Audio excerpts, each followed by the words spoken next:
Buenas tardes, gracias por aceptar esta invitación y como decía Camila, vamos al grano.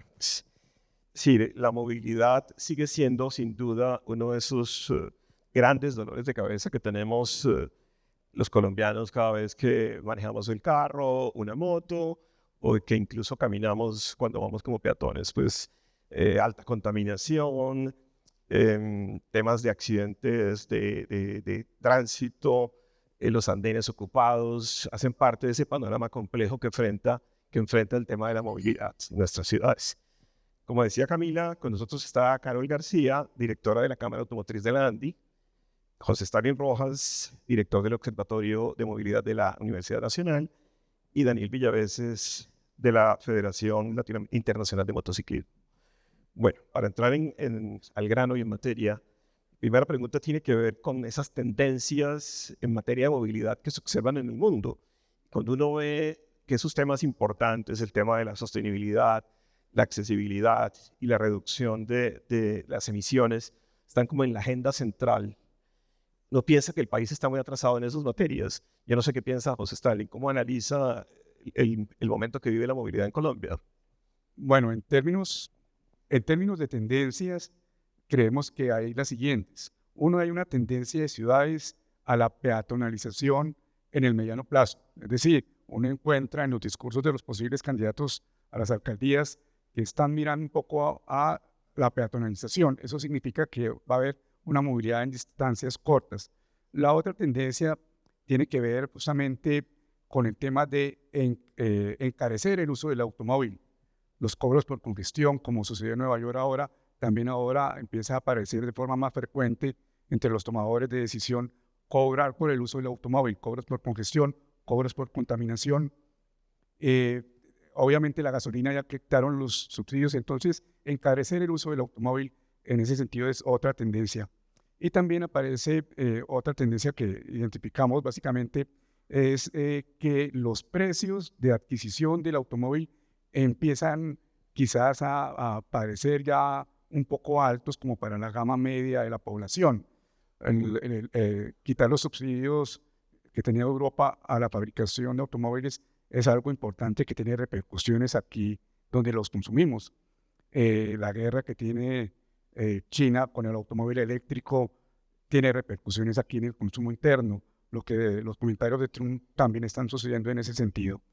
Y por supuesto la última tendencia es que el uso de los automóviles para quienes puedan adquirirlo, el vector de híbrido y eléctrico y aparece incipientemente de hidrógeno, empiezan a crecer a un ritmo muy fuerte en ese sentido. Perfecto, José. Es decir, Carol, el país, como lo hablábamos ahora, tiene unos bajos índices de motorización. Tenemos un mercado que ha estado relativamente estancado en años recientes. Venimos de un periodo con altas tasas de interés. Los vehículos cada vez son más caros.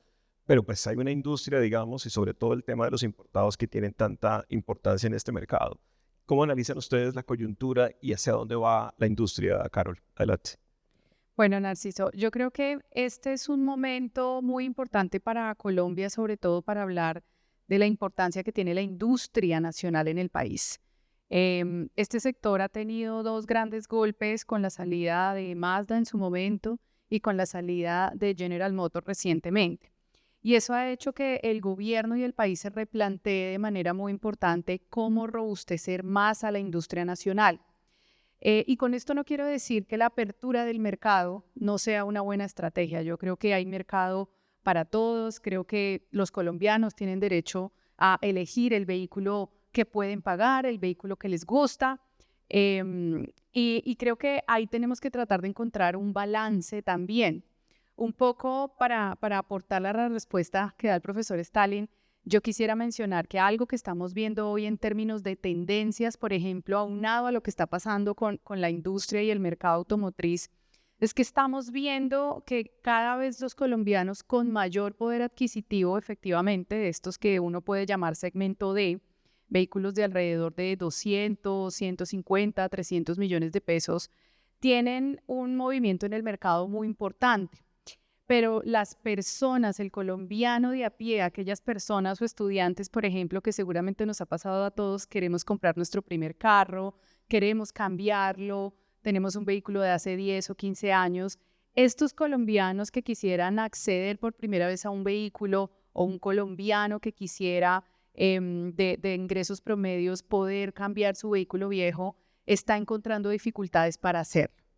Y yo creo que eso es un tema muy importante para analizar, porque lo que estamos viendo es que, sin duda alguna, tanto la industria nacional como las empresas que importan vehículos a Colombia, debemos hacer un esfuerzo para garantizar que la movilidad sea para todos y sea accesible para todos. Pensar en un carro colombiano, pensar en un carro popular, pensar en algo que haga que efectivamente el parque automotor se renueve, podamos también reducir emisiones, que es otro tema que hoy los consumidores están buscando y, como lo decía el profesor Stalin, sigue siendo una tendencia. Y hay una cosa ahí importante que, si quieres, hablamos ahora sobre cómo las marcas también están innovando para responder a esas tendencias. Perfecto.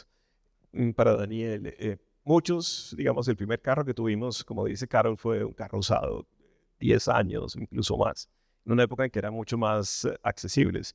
Ahora la moto se ha convertido en el primer vehículo para muchos colombianos y mujeres también, por supuesto. E incluso hay una industria de ensamble nacional muy relevante. ¿Cómo analiza usted el panorama y el papel de la moto en todas estas tendencias de las que estamos hablando? Bueno, primero, la moto va a seguir siendo la respuesta a las condiciones de movilidad de nuestras ciudades. Más allá de una tendencia que estamos siguiendo, hay una respuesta, y es: tenemos unos retos en el transporte masivo, tenemos unas ciudades con alta congestión, y probablemente los que están aquí sentados en algún momento han contemplado de pronto subirse a una moto queriendo ahorrar tiempo. El que no ha pensado en subirse a la moto se siente desincentivado porque hay un alto riesgo y hay unas cifras pues, que para cualquiera lo pondrían a dudar. Yo creo que sigue siendo la moto para los colombianos, y ahorita en el parque automotriz del país aportan o representa el 62% del parque automotriz del país la moto. Y llegó para quedarse y va a seguir creciendo. Acabamos de cerrar febrero con una cifra histórica de casi 85,000 motos vendidas, y esa es la respuesta a estas realidades de nuestra ciudad. Yo creo que naturalmente todos buscamos ahorrar tiempo y recursos que se traducen en calidad de vida, y la moto ayuda a esa calidad de vida con un costo que puede ser alto, que es el riesgo, pero la gente lo está poniendo a un lado y está decidiendo seguir subiéndose a la moto. Hay otra tendencia interesante, y es, sobre todo en ciudades grandes, el usuario de 6 ruedas, en donde entre semana usa la moto y el fin de semana usa el carro para desplazamientos familiares, porque todos queremos ahorrar tiempo.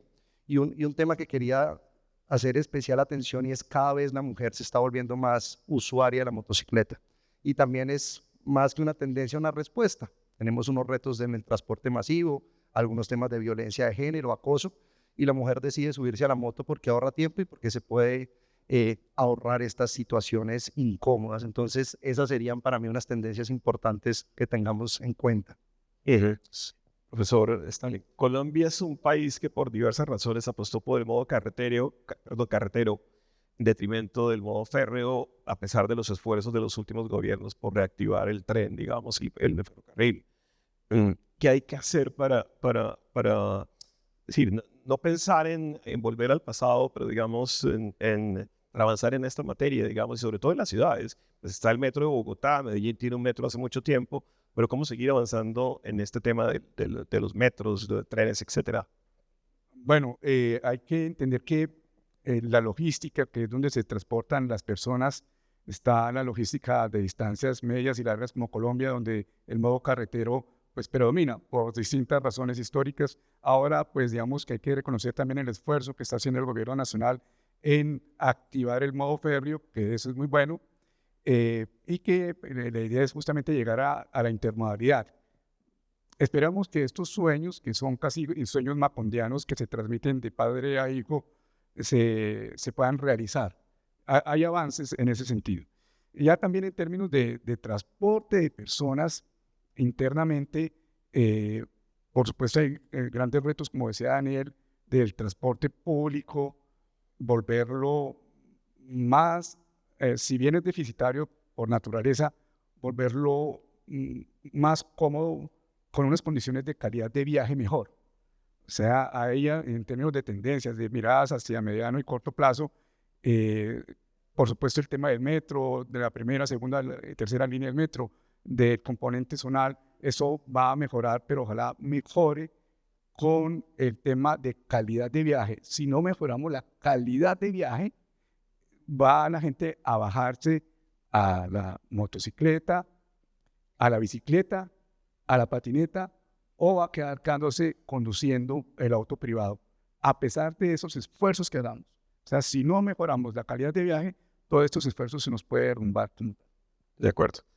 Carol mencionó el fenómeno de los híbridos, los eléctricos, que no son precisamente vehículos accesibles para la mayoría de la población.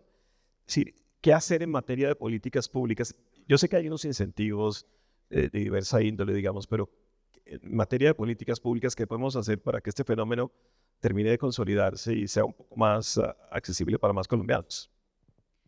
Yo creo que sin duda alguna lo que deberíamos hacer es incentivar la demanda, incrementar la demanda en la medida en la que los colombianos encuentren más seguridad para moverse en vehículos eléctricos o en vehículos híbridos, pues esto va a generar una dinámica distinta también en las marcas. Y yo ahí quiero mencionar algo también que es importante antes de referirme solo a eléctricos y a híbridos, y es que hoy las marcas en el mundo también están trabajando en vehículos que son más eficientes, ¿sí? Hoy, digamos que la gran apuesta que tiene Colombia es reducir emisiones, y esa es la meta que nos pusimos a 2030. Como Colombia, como región, Europa determinó sus propias metas, y lo que ha venido pasando a nivel mundial es que hemos ralentizado el cumplimiento de esas metas por muchos factores. No nos imaginábamos una pandemia, no nos imaginábamos una dinámica económica como la que estamos enfrentando ahora, y eso ha hecho que todo el mundo ralentice el cumplimiento de las metas de vehículos eléctricos e híbridos, sin decir que no sea la gran apuesta. Y eso ha hecho que las marcas a nivel mundial, incluida la industria nacional, empiece a pensar en ensamble y fabricación de vehículos que sean más eficientes. Por ejemplo, hoy vemos en el mercado vehículos o camionetas, vehículos SUV que tienen un motor de 1000 centímetros cúbicos, pero vienen acompañados de un turbo. Eso es un vehículo mucho más eficiente.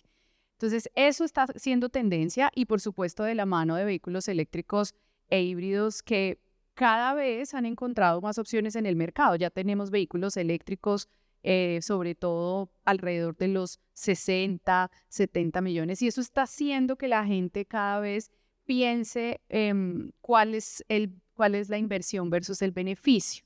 Y ahí yo creo que las ciudades y el país, para responder tu pregunta, tiene que generar esos incentivos diferenciales. Una cosa que yo he dicho mucho y que resulta ser muy controversial es que si no tomamos una decisión para otorgarle beneficios preferenciales y únicos a los vehículos eléctricos, no vamos a avanzar. Hoy Colombia tiene solo 20.000 vehículos eléctricos circulando en Colombia. No son tantos como nos imaginamos, son solamente 20.000. Y uno diría, la meta son 600.000, estamos muy lejos de eso, claro, pero en la medida en la que mantengamos medidas como las restricciones de circulación o el pico y placa con los mismos beneficios para eléctricos e híbridos, pues los bogotanos van a seguir tomando la misma decisión. Entonces, en materia de políticas públicas, sí creo que con los incentivos y con lo que ya tenemos, lo que tenemos que empezar a hacer es a diferenciar. Y una cosa que también he mencionado en algunos lugares con éxito y otros no tanto, es que creo que también deberíamos empezar a pensar cómo la banca nos apoya en esto. Porque si pensamos en la adquisición de un vehículo eléctrico, en la adquisición de un vehículo híbrido, la reducción de huella de carbono es mayor incluso dentro de los programas de la banca. Entonces uno también debería pensar en que esa política debería trabajar con el sector privado para lograr que podamos incrementar el interés de los colombianos con beneficios diferenciales, pero también con tasas diferenciales que hagan único y exclusivo los beneficios que pudieran llegar a tener en los eléctricos. Perfecto, Carol. Daniel, Colombia el año pasado por primera vez, creo que en 7 años, redujo la tasa de mortalidad en accidentes en carreteras, etcétera, digamos. Pero las motos siguen siendo protagonistas, sobre todo motociclistas, digamos, es donde más fatalidades hay. ¿Qué hay que hacer para avanzar en temas de prevención y menos muertes en las carreteras? Bueno, la solución de temas de siniestralidad es una solución sistémica porque es un problema multicausal. Entonces tenemos unas condiciones de vías que tienen retos, tenemos deficiencia en la formación y en la obtención de la licencia, tenemos motos que algunas tienen obsolescencia tecnológica y este año va a pasar algo interesante en el país y es que entra obligatorio las motos con ABS y CBS, que son tecnologías de frenado. Entonces la suma de todas estas, digamos, de estas líneas de trabajo pues nos lleva a una cifra alarmante para el país y es que el año pasado murieron más de 5.000 motociclistas. Y ahí es donde la sostenibilidad nos toca empezar a verla no solo en lo ambiental, no solo empezar a pensar en cómo cambiamos las motos a otros tipos de energías, sino cómo hacemos que sea sostenible en lo social y en lo económico, porque un motociclista, un colombiano, un latino que fallece en una moto, hay un ancla a la pobreza para una familia después de un evento de estos. Normalmente hay una desescolarización de un niño, hay unas necesidades que surgen. Hay estudios que se alcanzan a atrever a decir que a Colombia le cuesta alrededor de 25 billones la siniestralidad vial, una reforma tributaria. Y como se da por muchos huequitos del Estado, por salud, por compensación, por otros recursos, pues a veces no lo vemos y no le damos la atención suficiente. Yo creo que la gran apuesta está en volver la moto sostenible, en que no genere siniestralidad, entendiendo que es un vehículo de economía social. De pronto nosotros traer buenas prácticas de Europa, de otras partes del mundo, yo creo que no son aplicables acá. La moto en esas partes del mundo se usa como medio de transporte, de ocio. Aquí es una herramienta de trabajo. Y hay que entender y también dignificar las soluciones que estamos dando. Y yo creo que ahí el sector privado, las autoridades, la sociedad está haciendo apuestas y hay que reconocer y darle valor a esas soluciones muy propias que inclusive son referentes de la región. Entonces, yo creo que ahí como colombianos también tenemos que sentirnos nosotros orgullosos de esa línea que estamos marcándole en Latinoamérica en el tema motos. Perfecto, Daniel. Ahora una última pregunta para el profesor Stalin. Si en Bogotá o en el país estamos viendo, especialmente en Bogotá, un debate, una controversia entre el gobierno nacional y la alcaldía por temas de la expansión de ciudad. O sea, hay proyectos críticos como la LO Norte, el tema de la ampliación de la autopista del norte, que realmente es una trocha, y otros proyectos, digamos, que están supeditados a que haya un acuerdo para digamos, para hacer compatible el tema del desarrollo con la protección del medio ambiente. ¿Usted cómo analiza ese debate y cómo podemos conciliar esas posiciones? Sí, en términos de cuando uno escucha a los diferentes candidatos a las alcaldías, siempre están pensando en un modelo de ciudad, modelo extendido o modelo concentrado, consolidado. Aquí en Bogotá o en las ciudades aquí en Colombia, se trata justamente de poder ofertar suficiente vivienda para la cantidad de gente que recibe y nace en el territorio como tal. Las tensiones siempre va a ser sobre desarrollo y sostenibilidad. Creo que va a ganar sostenibilidad por la forma en que está elaborada la norma como tal y en ese sentido se va a crear más oferta dentro de la ciudad y quizás se va a explorar algunos espacios de crecimiento como áreas metropolitanas. Es como cerrarte una pregunta muy compleja. Para Bogotá creemos que se va a perder, el alcalde Galán quizás va a perder la batalla de urbanizar el norte, pero va a ganar la batalla de ampliar la autopista norte. Muy bien. Claro, yo no sé, la ANDI ha tenido unas posiciones frente a este tema, frente a esta controversia.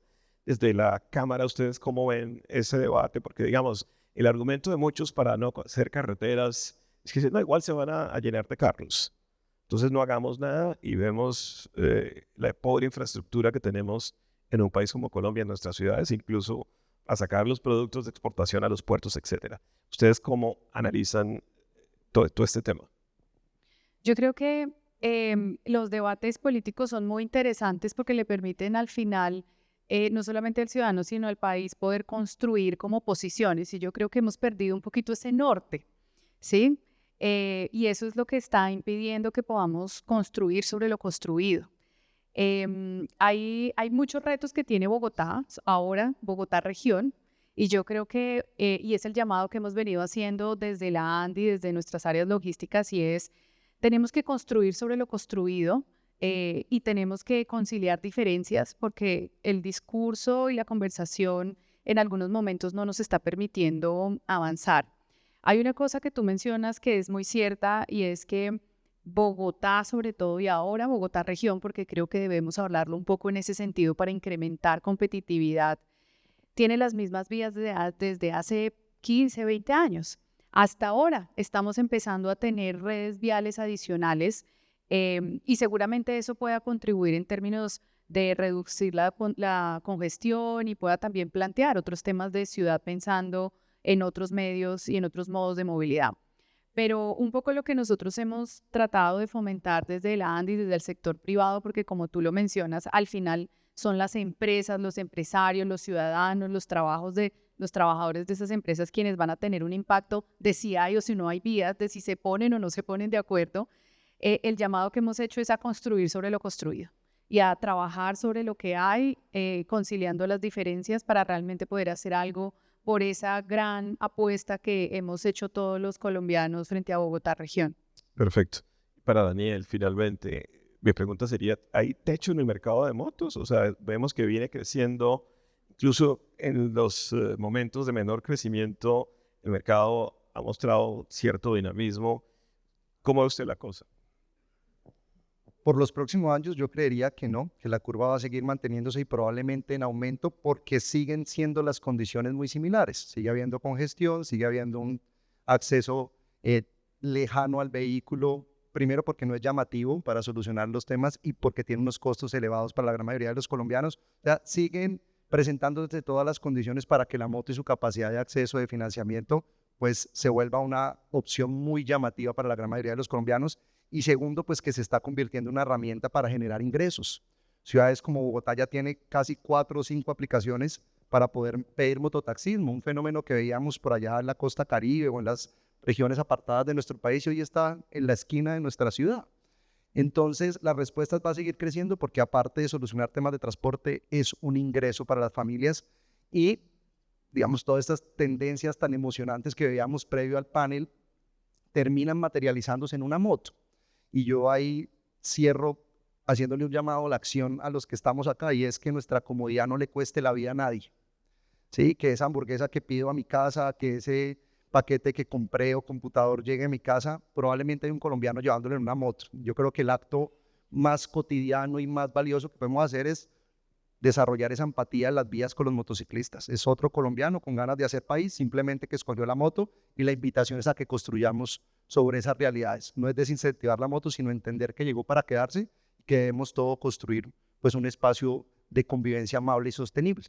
Perfecto. Bueno, y también con los que andan en bicicleta, que es un fenómeno impresionante que está ocurriendo en la mayoría de nuestras ciudades y especialmente en Bogotá. Bueno, es decir, el tiempo se agotó. Muchas gracias por su participación, a ustedes por atender este evento y hasta una próxima ocasión.